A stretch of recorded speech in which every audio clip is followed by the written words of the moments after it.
Class 9th mathematics chapter number 6 lines and angle देखेंगे। ये इसका इंट्रोडक्शन पार्ट होगा। आज इसका हम इंट्रोडक्शन समझेंगे, ठीक है। सबसे पहले देखते हैं बेसिक टर्म्स एंड डेफिनेशंस इसकी। सबसे पहले लाइन्स समझते हैं। लाइन्स क्या होती हैं? लाइन्स वो होती हैं जिनका कोई एंड पॉइंट नहीं होता, ठीक है।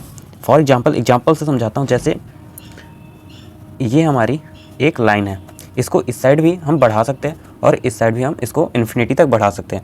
मतलब कहने का मतलब ये है कि इनका कोई भी एंड पॉइंट नहीं होता है, ठीक है। अब समझते हैं लाइन सेगमेंट क्या होता है। लाइन सेगमेंट का सीधा सा मतलब ये है, a line with two end points is called a line segment. Line segment एक बड़ी सी लाइन का छोटा सा पार्ट होता है जिसके दो एंड पॉइंट होते हैं। जैसे कि एक पॉइंट से लाइन स्टार्ट होती है और दूसरे पॉइंट पे जाके ख़त्म होती है, तो इस चीज़ को हम बोलते हैं लाइन सेगमेंट। ये हमारा क्या है? लाइन सेगमेंट है, ठीक है सर। इसके बाद रे समझते हैं। रे क्या होता है? A part of line with one end point is ray is called ray. मतलब कि रे वो होती है जो एक पॉइंट से स्टार्ट होती है और उसको इन्फिनिटी तक बढ़ाया जा सकता है, ठीक है। मतलब उसका एक एंडिंग पॉइंट होता है, मतलब इधर से अगर देखेंगे तो एंडिंग पॉइंट ये या फिर स्टार्टिंग पॉइंट, मतलब किसी पॉइंट से शुरू होती है और इन्फिनिटी तक जाती है। एंगल समझते हैं। एंगल क्या होता है? When two rays originate from same end point. मतलब कि जब दो रे एक ही जगह से निकलती हैं तब एक एंगल फॉर्म होता है। इसको समझते हैं। इसके लिए मैं एग्जांपल लूँगा। जैसे मान लो कोई एक पॉइंट ये है, ठीक है। यहाँ से एक रे ये निकल रही है ऐसे और एक रे ये निकल रही है, तो ये दोनों के बीच में एक एंगल फॉर्म हो रहा है। इसी को हम एंगल बोलते हैं। ये दोनों क्या है? ये रे हैं, ये एक एंडिंग पॉइंट या फिर स्टार्टिंग पॉइंट बोल लो, और ये बीच में एंगल फॉर्म हो रहा है जिसको हम थीटा से डिनोट कर सकते हैं, ठीक है। अब आ जाते हैं कोलिनियर पॉइंट क्या होते हैं। कोलिनियर पॉइंट का मतलब होता है ऐसे पॉइंट जो एक ही लाइन में हो।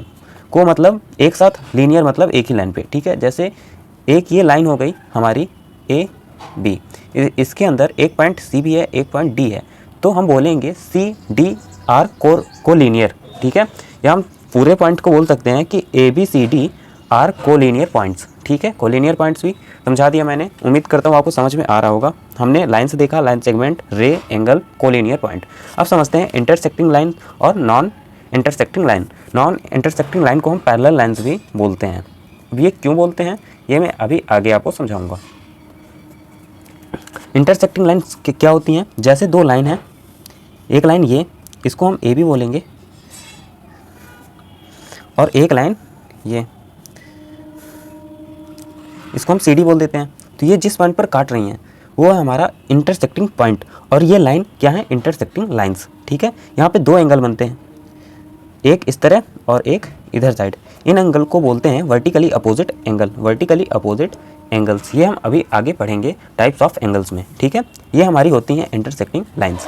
पैरेलल लाइंस या फिर नॉन इंटरसेक्टिंग लाइंस मतलब ऐसी लाइंस जो एक दूसरे को कभी नहीं काटती हैं, किसी भी पॉइंट पर एक दूसरे को नहीं काटती। तो एग्जाम्पल के लिए एक लाइन ये मान लेते हैं ए बी, और एक लाइन हमारे पास है ऐसी सी डी। ये दोनों एक दूसरे से समान डिस्टेंस पर है। यहाँ से इसकी दूरी यहाँ पे भी समान है, यहाँ पे भी समान है, हर जगह समान है, ठीक है। इसका मतलब ये है कि ये कहीं भी जाके एक दूसरे को कट नहीं करेंगी। ऐसी लाइंस को हम नॉन इंटरसेक्टिंग लाइंस बोलते हैं, या फिर इन्हीं को हम पैरेलल लाइंस भी बोलते हैं। और इनको ऐसे डिनोट करते हैं कि ए बी पैरेलल है सी डी के, ठीक है। इनको ऐसे डिनोट करते हैं कि ए बी पैरेलल है सी डी के। अब आ जाते हैं टाइप्स ऑफ एंगल में। सबसे पहले देखेंगे एक्यूट एंगल। एक्यूट एंगल किसे कहते हैं? मान लो कोई एंगल x है, ठीक है। अगर वो x एंगल 0 से बड़ा है और 90 से छोटा है, तो उस एंगल को हम बोलते हैं एक्यूट एंगल। और ये एंगल बनता कैसे है वो समझ लेते हैं। जैसे एक कोई रे ऐसे गई और एक कोई रे ऐसे गई, तो यहाँ पे जो एंगल होगा वो हमारा एक्यूट एंगल होगा। क्यों? क्योंकि ये 90 से छोटा है और 0 से बड़ा है। इसकी वैल्यू कुछ भी हो सकती है, मेरे ख्याल से ये 45 डिग्री का होगा लगभग अप्रॉक्स करके, ठीक है। कहने का मतलब ये है कि ऐसा कोई एंगल जो 0 से बड़ा हो और 90 से कम हो, ऐसे एंगल को हम एक्यूट एंगल बोलते हैं, ठीक है। अब आते हैं राइट एंगल क्या होता है। राइट एंगल वो होता है जिसकी वैल्यू 90 डिग्री होती है, ठीक है। इसको समझते हैं। जैसे ये हमारा राइट एंगल होगा क्योंकि ये परपेंडिकुलर है इस लाइन पर डायरेक्टली, तो ये हमारा राइट एंगल होगा। यहाँ पे ऑब्ट्यूस एंगल क्या होता है? ऐसा एंगल जिसकी मेजरमेंट 90 से तो ज़्यादा होगी लेकिन 180 से कम होगी। ठीक है। ऐसा एंगल जिसकी मेजरमेंट 90 से ज़्यादा होगी, 180 से कम होगी। ये हमारा कंप्लीट 180 होता है, ये कंप्लीट 90 होता है, यानी कि 90 से ज़्यादा। तो ये एंगल बनेगा कैसे, ये होता है 90 से ज़्यादा, मतलब ऐसे कर देते हैं तो ये ऑब्ट्यूस हो जाएगा। इसकी मेजरमेंट कुछ भी हो सकती है, लेकिन ये हमारा ऑब्ट्यूस एंगल होगा, ठीक है। स्ट्रेट एंगल किसे बोलते हैं, स्ट्रेट एंगल ऐसा एंगल जिसकी मेजरमेंट 180 डिग्री होती है, उसको हम स्ट्रेट एंगल बोलते हैं, ठीक है। स्ट्रेट एंगल को हम कंप्लीट एंगल भी बोलते हैं। ये हमारा एक स्ट्रेट एंगल होता है, इसकी मेजरमेंट 180 डिग्री होगी, ठीक है। क्यों, क्योंकि यहाँ से अगर परपेंडिकुलर डालेंगे तो इस साइड 90 डिग्री बनेगा, इस साइड भी 90 डिग्री, 90 डिग्री, 180 डिग्री, तो ये पूरा कंप्लीट एंगल 180 डिग्री का हो जाता है। रिफ्लेक्स एंगल किसे बोलते हैं, रिफ्लेक्स एंगल वैसा एंगल होता है जिसकी वैल्यू 180 से ज़्यादा और 360 से कम होती है, ऐसे एंगल को रिफ्लेक्स एंगल बोलते हैं। फॉर एग्जांपल मान लो ये हमारी कोई रे ऐसे गई है, यहाँ पे 90 डिग्री बनता है और ये पूरा कंप्लीट क्या होता है 180। मान लो कोई रे ऐसे गई है और ये जो एंगल होगा ये हमारा क्या होगा, रिफ्लेक्स एंगल होगा। क्यों रिफ्लेक्स होगा, क्योंकि ये पूरा हमारा 180 है, ठीक है, ये हमारा 180 है और हमारी वैल्यू क्या कहती है रिफ्लेक्स एंगल की, 180 से ज़्यादा, 360 से कम। तो 180 यहाँ से होता है, 180 से ज़्यादा हो गया और 360 से कम करना है। अगर ये पूरा घूम गया तो ये 360 हो जाएगा, इसलिए यहाँ तक इसको छोड़ देंगे ताकि ये पूरा ना हो, ताकि 360 से कम रहे कुछ ना कुछ, ठीक है। तो ये 360 से कम है, इसलिए ये रिफ्लेक्स होगा। उम्मीद करता हूँ आपको ये समझ में आया होगा। और ये बाहर बन रहा है, इसको एक्सटीरियर एंगल भी बोल सकते हैं क्योंकि ये बाहर की तरफ बन रहा है, ठीक है। और भी कुछ एंगल्स हैं, आइए उनको नेक्स्ट पेज में समझते हैं। कॉम्प्लीमेंट्री एंगल, ऐसे दो एंगल जिनका सम या फिर ऐड करने पे 90 डिग्री आ जाता है, उसे हम कॉम्प्लीमेंट्री एंगल बोलते हैं। इसका फॉर्मूला होता है x + y = 90 डिग्री, यानी कि ऐसे दो एंगल जिनका सम 90 डिग्री हो उसे हम कॉम्प्लीमेंट्री एंगल बोलते हैं। फॉर एग्जांपल ले लेते हैं 60 + 30 = 90 डिग्री। तो ये 60 और 30 क्या हैं, ये दोनों हैं कॉम्प्लीमेंट्री एंगल्स, ठीक है, समझा पाया। अब आ जाते हैं सप्लीमेंट्री एंगल्स। हमने कॉम्प्लीमेंट्री एंगल देख लिए, अब हम समझेंगे सप्लीमेंट्री एंगल। सप्लीमेंट्री एंगल वैसे दो एंगल होते हैं जिनका सम 180 के बराबर होता है। For example 150 and 30 = 180 degree. तो 150 एंड 30 ये क्या हैं, ये हमारे हैं सप्लीमेंट्री एंगल्स, ठीक है। अब आ जाते हैं एडजेसेंट एंगल। एडजेसेंट एंगल को हम पड़ोसी एंगल भी बोलते हैं, मतलब कि नेबर एंगल। जैसे मान लेते हैं ये हमारी कोई स्ट्रेट लाइन है और यहाँ पे कोई रे ऐसे गई है और एक एंगल M यहाँ पे बन रहा है और N यहाँ पे बन रहा है।